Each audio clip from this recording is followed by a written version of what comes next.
ইসলামেরা এটি হলো বন্দরটিরার পার্শ্বস্থ সৈয়দিয়া তৈবিয়া মাদ্রাসার সাথেই কবরস্থান। এবং প্রশ্ন হলো মূল আলোচ্য বিষয় হলো এখন বর্ষাকাল, অনেক কবরগুলো দেবে যায়, গর্ত হয়ে যায়। এখানে এখন দেখলাম আমি একটি বেজি, অনেক বড় একটা বেজি।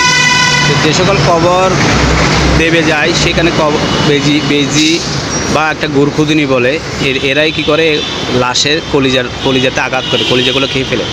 সেজন্য যারা মুরব্বীরা আছে এরা কি করে, যারা গার্ডিয়ানরা আছে কবরের মধ্যে মাটি দিয়ে ভরাট করে দেয়।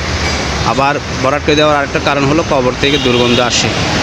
এখন প্রশ্ন হলো আমাদের কবর থেকে দুর্গন্ধ আসবে কেন?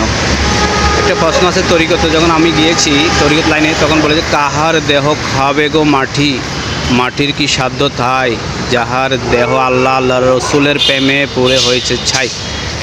তাহলে কাহার দেহ খাবে গো মাটি, মাটির কি সাধ্য আছে?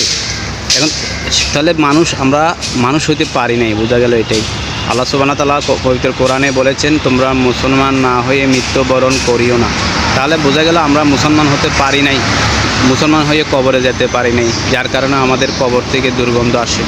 প্রশ্ন হলো আপনি যদি মুসলমান হয়ে কবরে যেতে পারেন, ইনশাআল্লাহ আপনার কবর থেকে দুর্গন্ধ আসবে না, আপনার লাশটি অক্ষত থাকবে। এরকম নজির হাজার হাজার হইয়াছে, এটা বাস্তব।